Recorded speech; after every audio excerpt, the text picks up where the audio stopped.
Mga ka-DIY, good morning. Kape-kape muna tayo. Maagang maaga, ginawa ko tong video na to kasi may lakad po si ka-DIY nyo. So for today's video pala, higop lang ako kape wala talagang tatalo sa kape sa umaga. So naalala nyo naman yung ating aparato at saka syempre si Peito. Si Peito talaga yung focus ng video na to mga ka-DIY. Kasi ang dami pong nagtatanong. Ito, gumawa nga ako ng listahan ng mga tanong nyo about dito kay Peito mga ka-DIY. At saka abangan nyo pala sa dulo ng video na to kasi meron akong announcement. So tulungan nyo ako para ma-reach natin yon. So unang-unang tanong kay Peito, review lang to, quick video lang mga ka-DIY regarding kay Peito. Kasi ayun sagutin natin yung napakarami yung tanong. Okay lang naman magtanong, mag-comment. Comment lang kayo, binabasa ko yan mga ka-DIY. Hindi ko man nire-replay lahat. Nababasa ko naman yan, lalo yung mga bagong video. Yung mga lumang video, medyo hindi ko na kasi nakikita Pero yung mga latest video, binabasa ko yung mga comment nyo dyan mga ka-DIY. Kaya eto na. So unang tanong, kaya ba ang rep? So itong model po sa akin ay PX 1600 watts. Yan yung kanyang peak 1600. Pero yung rated power nito, sabi ko nga, continuous use 700 watts. Kasi yun yung nasa manual niya mga ka-DIY. Yung rep po, kagaya nung nandito sa amin na inverter LG, ang peak lang na nakita ko ata nun 120 watts. Tapos mababa pa doon kasi ang rep kasi namamatay po yan kapag malamig na, hindi naman siya continuous na buhay. So kung tatanungin niyo ako kaya ba ang rep, base sa rep namin kayang-kaya naman po syempre. Yung mga normal na rep pambahay, lalo yung mga inverter, matitipid na po yan sa kuryente kaya kayang-kaya. Kahit nga yung ating inverter na DIY, kayang-kaya yung rep dito sa bahay mga ka-DIY Ayun, pangalawang tanong, pwede sa sasakyan. Si Peito po, inverter to, pwede to sa sasakyan kasi may kasama siyang ganito mga ka-DIY. Kasi 'di ba yung kotse natin meron yung cigarette plug. Doon niyo po to isasaksak and then itong dalawang ring connector dito na po sa input niya. So bakit ba natanong yun ni ka-DIY natin, pwede ba sa sasakyan? Kagaya ko po dati sa trabaho ko, umiikot kami sa cell site. May dala kaming laptop, kailangan namin ng saksakan ng laptop. So, ganyan. Kailangan ng power inverter sa sasakyan. So, pwede nyo siyang gamitin sa sasakyan, mga ka-DIY. Pangatlo, PX or ZX? Ito po yung PX. Kung ako po yung papipiliin, PX po ako. Kasi nga sabi ko, nagagandahan ako sa design niya. Yung kasing ZX, although tested naman na siya at marami nang gumagamit, kasi po, lumang version na siya. Kung pansinin nyo yung display ni ZX, ano lang siya, yung LED display na normal. Itong kay PX po, maganda na yung digital display niya. So, ayun, upgraded version na po kasi to. Kaya, alam ko mayroon yun ZX, HX ata yung orange. Tapos, ito yung huli, yung PX mga ka-DIY. So, ito na yung binili ko kasi nga, nagandahan ako sa display niya. Na mayroon siyang bar dito na pinapakita yung voltage level at saka may isa pang bar dito na pinapakita niya yung load level, gaano kataas na yung power output na ginagamit mo sa kanya mga ka-DIY. Ayan, yung sumunod na tanong, idle consumption. So try natin yung idle consumption. Gagamit tayo nitong ating lab bench power supply. So i-on natin para makita nyo yung idle consumption. Ano ba yung idle consumption? Yung idle consumption mga ka-DIY ay yung power na ginagamit niya para lang mabuhay siya. Walang nakasaksak, buhay lang siya mga ka-DIY. So idle consumption lang yun. So iset natin ng mga 13 volts. Yan, pwede na yan. Yan yung normal range ng voltage natin. Ay, naka-on pala, sorry. So, ayan, yung kanyang idle consumption, pasete lang natin ng konti. Ayan, nasa 224 volts AC na tayo. Ito yung sinasabi ko na bar.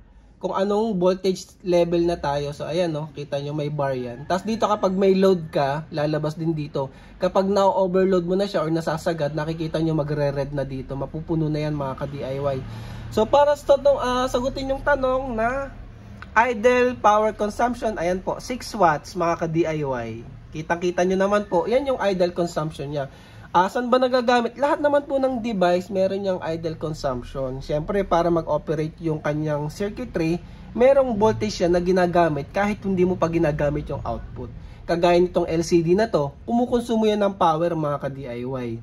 Pero kung tatanungin nyo ako, gaano kataas? O, ayan, pinakita ko na sa inyo, 6 watts. O, ayun. Compared kaya natin sa ibang inverter. Try nga natin.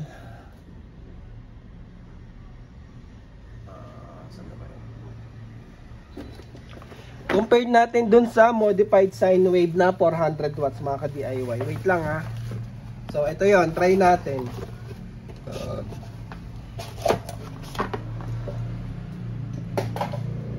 Kasi kung ako tatanungin, hindi naman ako expert. Hindi ko alam kung mataas ba yung idle consumption na to o tama lang sa kanya. Pero kung naka-solar ka naman at saka ginagamit mo siya, goods naman. Kasi hindi mo na mapapansin yan. So, ayan. Ito naman, modified sine wave. Hindi lang ganun ka-accurate yung voltage dito, 12.7. So, may USB output din. Naka-on na siya. Ang idle consumption niya ay 4.3 watts. Kasi, iba naman yung display niya. Kita mo, mas basic compared natin sa LCD display nito, mga ka-DIY. So, ito, 4.3 watts yung kanyang idle consumption. Idle consumption, walang nakasaksak, buhay lang siya mga ka-DIY. Goods? So, tandaan natin, 6 watts kay Payton na PX 1600 watts version. Ngayon, next question, 12 to 24 volt input test. So, yung 12 volts, 13 goods na siya. Gawin naman nating mga 26, yan. Kasi usually, mas mataas naman sa sinasabing 24 volts yung battery. So, try natin i-off muna. Isak natin. Tapos, i-power on natin kung kaya niya ba talaga yung 24 volts. So, ayun. Meron na siyang output, mga ka-DIY. So, goods. Meron naman siyang gumagana siya sa 24 volt na system mga ka-DIY. Yun nga lang, kapag 24 volts, pansinin nyo, yung kaninang idle consumption na 6 watts, naging 9 watts na siya mga ka-DIY. So, huwag nyo lang kakalimutan, meron siyang idle consumption na 9 watts. So, kung hindi mo talaga totally gagamitin yung inyong power inverter, okay lang din na patayin nyo na lang siya kung wala naman talaga kayong isasaksak at buhay lang siya, aalis kayo ng bahay, patayin nyo na lang para hindi rin sayang sa battery mga ka-DIY. Lalo kung maliit pa lang yung battery nyo. So, goods. Ngayon, kapag in-adjust nyo, 'di ba, 12 volts, 24 volts, gagawin mong 12 volts, hindi po pwede kasi mag-e-error yan.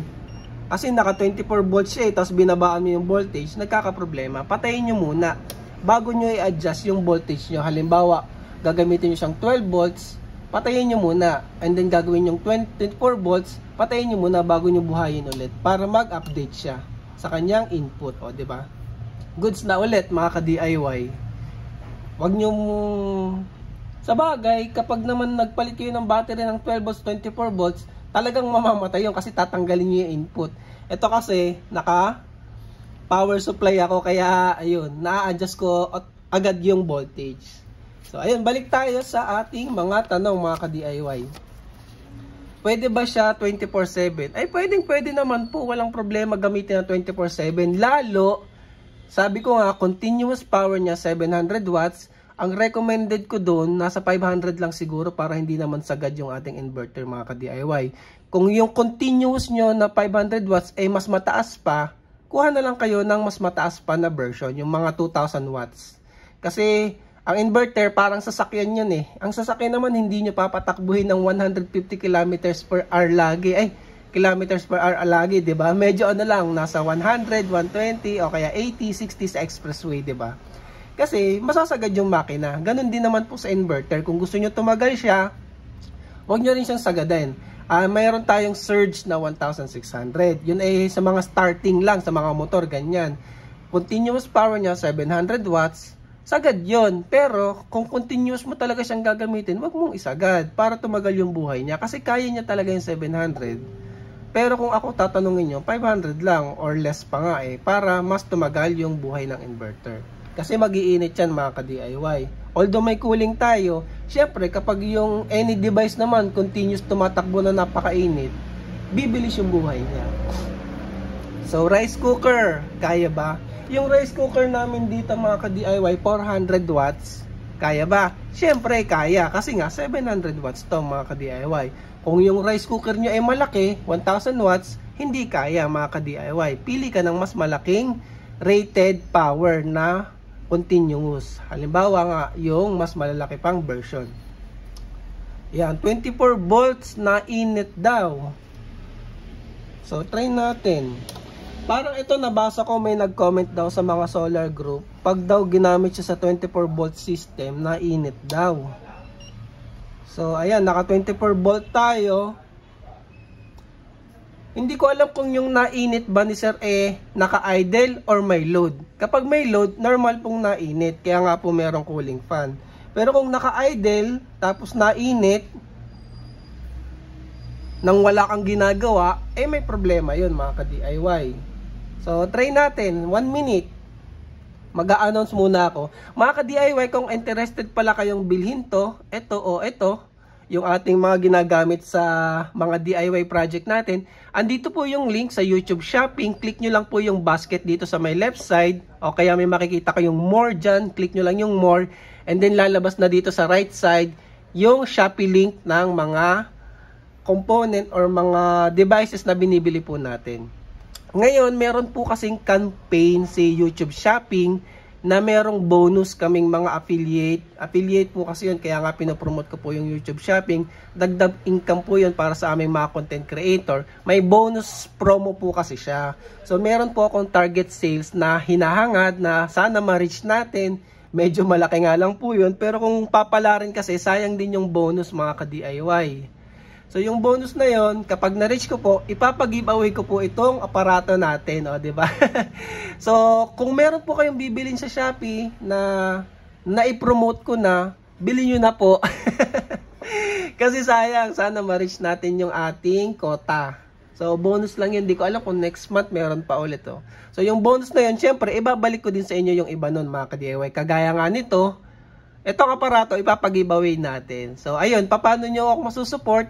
Kung meron po kayong kailangang bilhin sa Shopee na hindi nyo pa nabibili, na nakita nyo po sa akin at na-promote ko po, check nyo lang po yung link ko and then bilhin nyo lang po gamit yung link ko. Minsan nga may voucher pa yon, YT Affiliate Voucher Link. So makaka-discount pa kayo mga ka-DIY kapag binili nyo siya gamit yung link ko mga ka-DIY na nandun nga sa YouTube dito mismo sa mga basket. So, balik tayo. So, support nyo ako mga ka-DIY. Yun namang kinikita natin sa YouTube affiliate, ginagamit ko rin pang gawa ng mga project. Kasi, hindi rin naman po siya, mumurahin yung mga ganito. Gagastos ka rin, kagaya nga nito, 2,000 mahigit. Yung, eto pa. Tapos yung iba pa, yung giveaway natin, kagaya nitong power station, baka hindi ka pa sumasali. So, ayan po. Syempre, yung perang ginagamit ko dyan, nanggagaling lang din sa YouTube. Either sa affiliate o kaya dun sa paid ads. At saka pala doon sa mga member natin, next, isa-shoutout ko kayo kasi maraming salamat doon sa 5 o 6 na YouTube members natin na andyan nagsusupport sa atin. Maraming salamat po sa inyo. At ikaw ka-DIY, dahil pinapanood mo naman tong video na to, maraming salamat din kasi sinusupport nyo po tayo. Like nyo na lang din yung video, subscribe and comment para at least makita ni YouTube na maganda naman yung ating pinoprovide na content. So ayun, after 1 minute, 2 minutes, 2 minutes na po mga ka-DIY, wala naman po akong anomaly na kakaibang init na nararamdaman. Parang normal lang naman po siya. So ayun lang mga ka-DIY. So ayun lang para sa video na to. Sabi ko quick video pero 14 minutes na din. So yun lang, maraming salamat and thank you for watching. Check nyo to. Maganda talaga tong si Pito para sa akin Pero kung may iba ka pang trip na inverter, share nyo lang din mga ka-DIY. Ito nga pala ay high frequency inverter. Kino-compare kasi nila kay Samdon ba yun? Sandon. Iba kasi yon. Yan ay inverter na may built-in charger at saka low frequency. Kapag ang paggagamitan nyo ay talagang aircon o kaya malalaking motor, water pump, gamitin nyo mga low frequency mga ka-DIY. Mas the best yung mga low frequency inverter din yun. Pero kapag sa bahay lang, kagaya ng TV, electronic devices, ilaw, electric fan pwede kasi 60 watts lang naman yun eh. Pwede po yung mga high frequency inverter. Mas maliit kasi ang high frequency inverter, mas maliit yung transformer nila compared sa low frequency na malalaking transformer yung gamit nila mga ka-DIY. So ayun lang, maraming salamat and thank you for watching.